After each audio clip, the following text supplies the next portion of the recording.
been a nerve-wracking experience getting ready for the first one. I bet. Yeah. Okay, so we'll start with just the normal question. Tell me a little bit about yourself. Okay.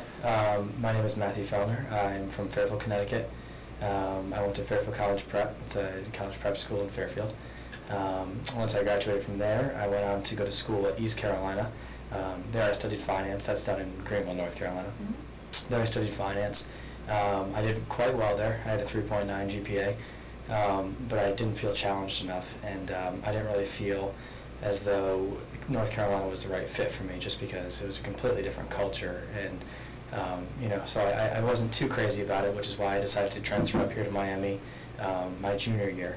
And so following that, I wanted to continue to pursue finance, but I have 5 siblings, all of which are in college. So, my parents have a whole bundle of tuitions right now, and had I wanted to pursue finance here, that would have required going to the farmer school for 2 additional years. So it would have been 6 total years in college, and that just wasn't feasible.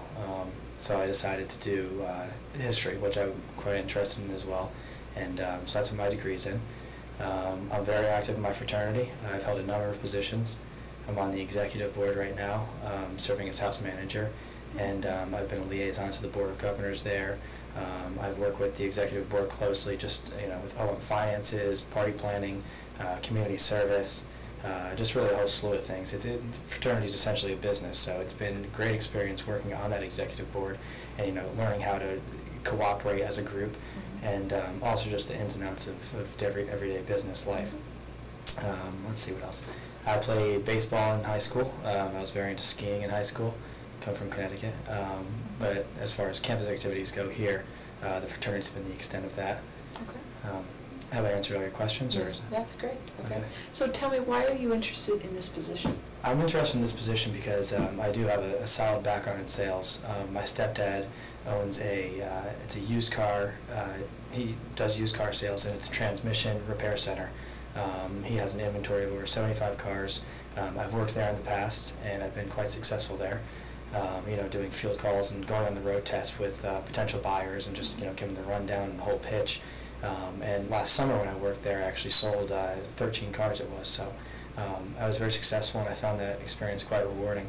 Mm-hmm. In addition, I've worked sales with Vector Marketing, also known as Cutco Cutlery, just making house calls and giving the whole sales pitch. And while I was there, I was brought up to it was a regional conference center, and I was awarded because I was in the top 10% of the workforce there, and I made over $10,000 in sales there. So after those 2 experiences, I realized that sales was absolutely something that I wanted to pursue. I kind of found, I've just been great at talking to people. I love to go out and meet people, and I always enjoy new experiences like that. So given my past success in sales and the gratification that I felt, once you close that sale, once it's all said and done, and that because of your hard work, you made not only yourself money, but the firm money, it's just a very rewarding experience. Great. So what's a challenge for you in either thinking about the sales of this position or challenges that you faced in those 2 examples that you just gave me? The challenge is really at least in the past, was making the product stand out, and approaching somebody and realizing that they may not necessarily even need your service or want your service. So the challenge is really overcoming that barrier and making them feel as though they need to buy your service right now, and what you have to offer them is something of great benefit to them. Okay, great. Yeah. So tell me about your strengths. I'm very outgoing, very good with people. I'm confident. I've been a great salesman in the past. I'm a loyal person. I'm a hard worker. There's very, very few people that I don't get along with, and I'm very respectful. I just a ton of. I don't know. I work on that question. Okay. Yeah. Tell me about your weaknesses. I feel as though sometimes I try too hard to appease everybody, and in doing so, I found that not only is it a great burden on me, but it's very difficult to do that. So I found myself extremely stressed in situations, just to reference the fraternity work that I've done, when I have, all these different groups and that I've kind of assumed duties for, and, I have responsibility to finish something. I take on a lot more than I can really handle at some times. but I feel like that's just my kind of ambitious character to do so. But yeah, that's certainly a weakness that I'd like to work on is maybe learning to delegate better or learning time management skills a little bit better. Okay. Tell me, give me an example that demonstrates your ability to learn quickly. Just learn quickly? Okay. Recently our fraternity underwent a reorganization. The Board of Governors that oversees our entire body, they weren't at all happy with the current administration. People weren't reporting things. We were kind of apathetic about our community service requirements. And so they came in and they delegated new positions for the entire executive board. And in doing so, they interviewed all the members of our fraternity and they asked their input. And who all the members thought would be the ideal candidates for each position, and as a result, they wanted me to become president, just based on what everyone was telling them about my character and my work in the past. But unfortunately, I had to graduate, so I couldn't assume that role. But I did assume the role of vice president of alumni relations and house manager, and in those two roles. I did a bit of executive training. I was over at Nationals for a few hours a week, just learning the ins and outs. And since I've stepped up and done that, I've organized it was an in-house fund where I contacted all the parents of all the members of the fraternity, outlining what we'd like to see done at the house because our house was in dire need of repair. And since then I've raised over $2,000. I saw donations from over 17 parents, and with that money, I put a new washer in the house, I put a new dryer in the house, a brand new sectional, 60-inch plasma television, 15-foot conference table that was donated from Nashville to one of the fathers that I reached out with and networked with on Parents Weekend, along with 12 chairs. We're now working on a full-scale renovation, so we're using the outline that I set forth when I contacted all those parents to reach further out to our alumni network and to other possible contributors all across the nation, not necessarily within our chapter, but within the fraternity as a whole.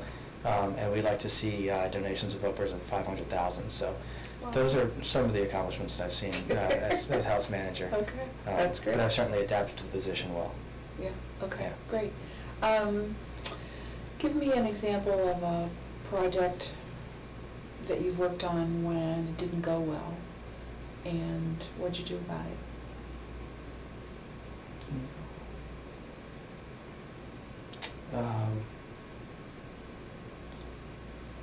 Okay, a project that didn't go well, just recently, one that comes to mind, in my class we had it was a project it was a naval sciences course, which is my thematic sequence, and we were supposed to give a navigation brief to the class and to a whole panel of lieutenants, and a navigation brief is pretty much what happens when you want to take an aircraft carrier from harbor out to sea. You have to brief, possible dangers, the correct track, the appropriate route that you need to take. And, I don't have too big of a naval background, but I can tell you that, our group worked hard and we thought that we were organized, and we got up there and we just absolutely froze. And this panel of lieutenants was, apparently we were using these civilian terms when the military acronyms would have been the more appropriate terms to use. And so we got up there and we just got hammered. We did terribly on it. We got a low D on the project, and that was it was awakening. It showed me how you need to come in, because obviously I'm not part of the Navy, so I wasn't exactly aware of their expectations, but that really taught me and my group members as well that when you're going into a project like that, whether it be to a panel of lieutenants or to a panel of corporate executives, that you need to be on the same page as them, so you don't go up there and look as unprepared as we did that day, two days ago actually. Okay, yeah. Great, that's a great example. Yeah. So why should we hire you? I will make your company a great deal of money. I will be an excellent asset to the corporate culture there. I get along with people extraordinarily well. I'll be in work every single day, and I will never give up, and I will always set my goals high and reach those goals. Oh my God, Matt. You didn't prepare? No, I didn't. You're okay. This is fabulous. Yeah? Yeah. Okay.